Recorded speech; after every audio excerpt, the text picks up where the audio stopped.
He's a convicted criminal who assaulted a grandmother, but instead of booting him out of public housing, he's been moved to another taxpayer-funded home, surrounded by more elderly residents.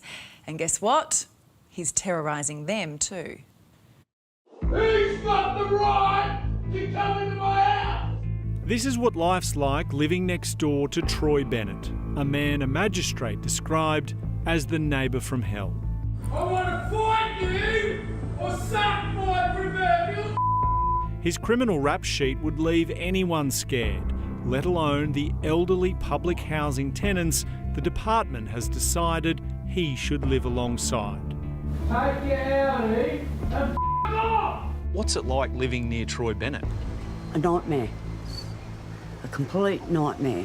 63-year-old grandmother Debbie had the misfortune of living beside him at another public housing complex on Queensland's Sunshine Coast until Bennett assaulted her. He come flying down and grabbed me around from behind and started digging his knuckles into my head and whispering in my ear, "I love you," like that, really creepy. Bennett was given a suspended sentence over that assault, but instead of being booted out of public housing altogether, the department shifted him to another complex in Mooloolaba.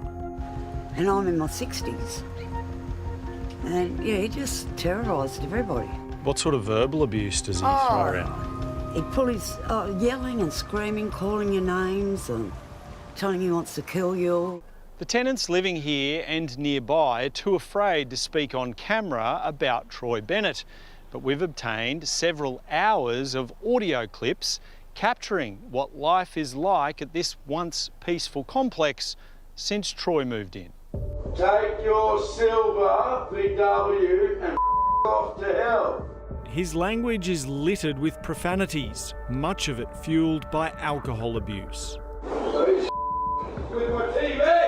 This loud, abusive ranting was taking place around 5:30 a.m. Troy, shut up! Maybe ask for my TV channels back, please. Shut the up, the cops are coming, you idiot! That's all right. Bennett found himself back in Maroochydore Magistrates Court last year. He pleaded guilty to a charge of public nuisance. The court hearing, he was drunk and loudly swearing, yelling at his neighbours, "Mind your own business or I'll kill you." He also pleaded guilty to a charge of animal cruelty for kicking his dog and throwing it down a set of stairs. Then I want back my dog.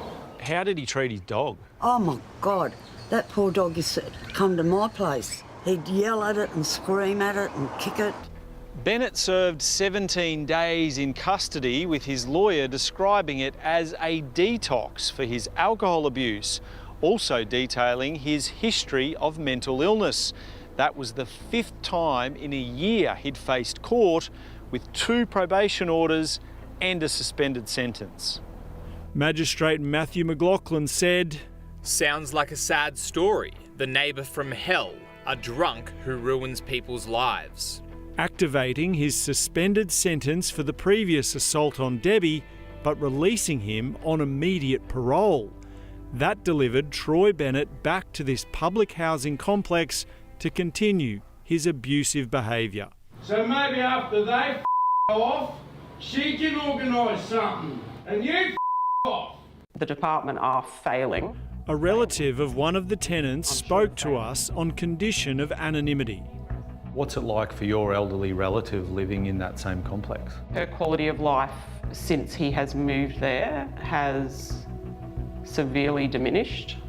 She's suffered, physically, emotionally, mentally. Queensland's Department of Housing was notified in writing 6 months ago of threats to kill the elderly woman, but nothing has been done. I have called multiple times, I've sent multiple emails, left messages for callbacks, but none of it happens. Do you think he deserves to have a place in public housing? No. The Housing Department's media team declined to answer any of our questions, citing privacy considerations. The Department of Housing shouldn't be putting convicted criminals into residences With vulnerable people, grandmothers, grandfathers, people who don't feel safe when they are on their own. As the department dithers, this whole neighbourhood suffers, with precious police resources regularly called in. The police are coming, shut the up! And leave that dog alone, you maniac!